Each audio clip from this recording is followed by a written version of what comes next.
All of you to give his good message.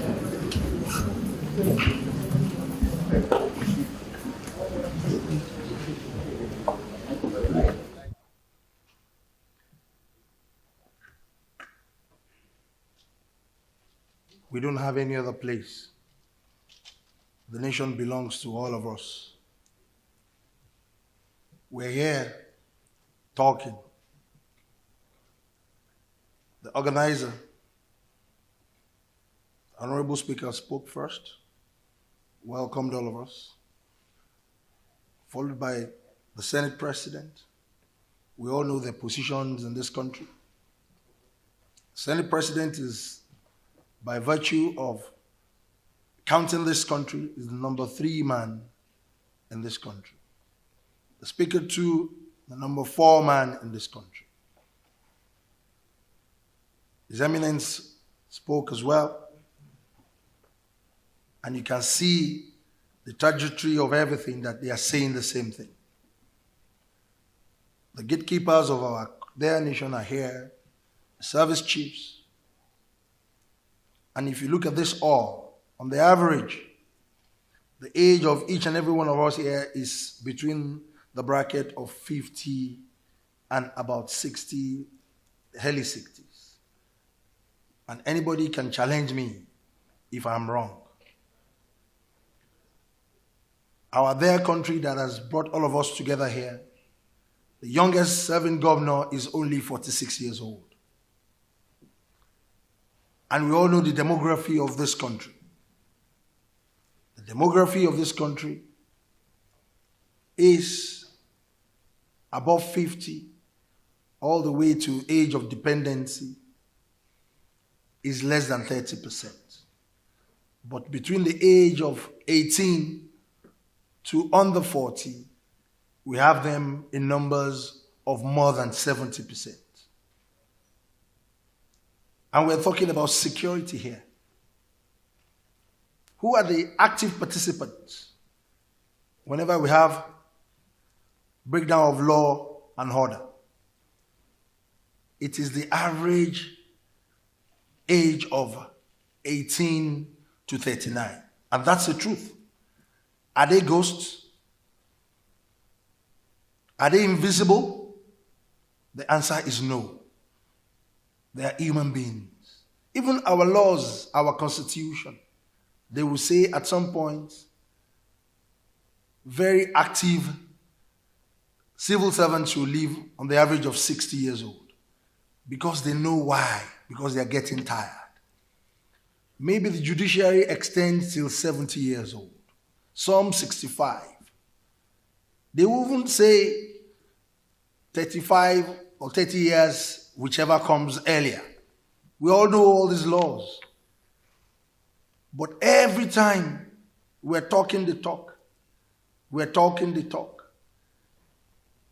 Number 2 man, number 3 man, number 4 man, they are all saying the same thing the way His Eminence said it. And the participants are not faceless. They are not ghosts. It is very idiotic and stupidity for us to be doing the same thing over and over and over again and expect a different result. We will continue to get the same result. Let's be very truthful and honest to ourselves in this country. We all know the problems. How well are we carrying along these people in that age bracket who are representing that age bracket in this hall? The answer is no. We are not engaging them at all. But whenever we want to go for political posts, appointments, we go back to them. We know the good, we know the bad, and the ugly in their category. As traditional rulers, they are the most active in our system. Let us tell ourselves the truth. They are hungry and they are angry. I repeat, they are hungry and they are very angry. All of us that are here, I'll be very happy if anybody can raise up their hand and say, I can go to my area of constituents, my local governments, and I can stay there in peace for 1 week. Who can do it here? Including our gatekeepers. Who can do it here? Including the Senate President, including the Speaker. But you left the traditional rulers.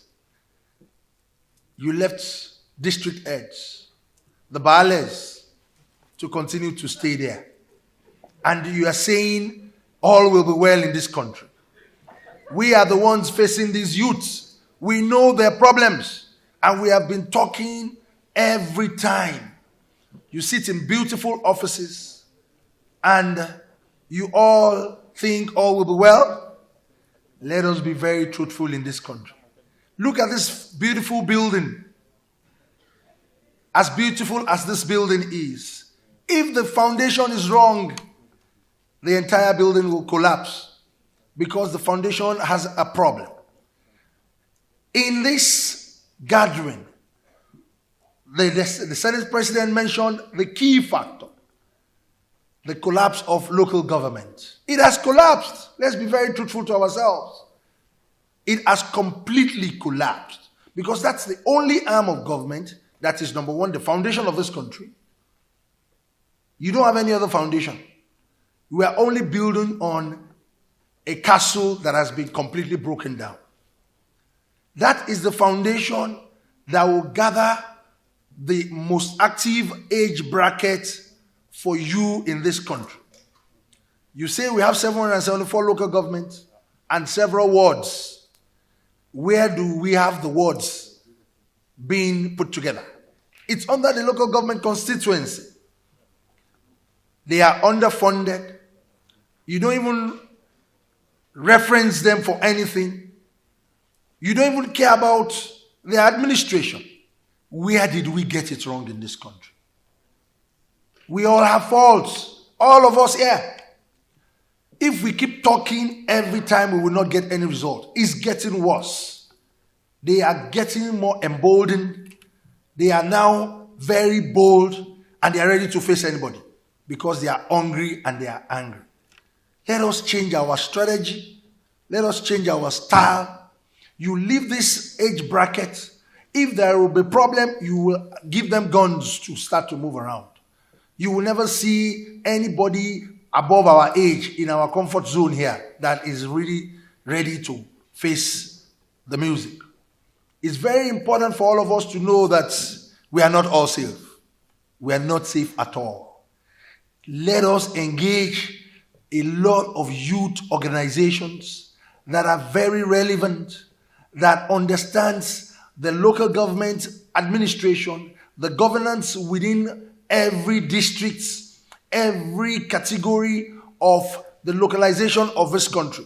It's very important for us, and continue to engage them in every program we do in this country. You have neglected that category completely. The whole we are right now, you have neglected them because they are not represented here. They are not at all. So what are we going to come out here to talk about? And that is our foundation. It is our foundation. We should be very serious in this country now. We should talk very seriously. This issue of security, this national security, is not the problem of the service chiefs. It's not the problem of the lawmakers. It's not the problem of the executive arm of government. It's the problem of all of us.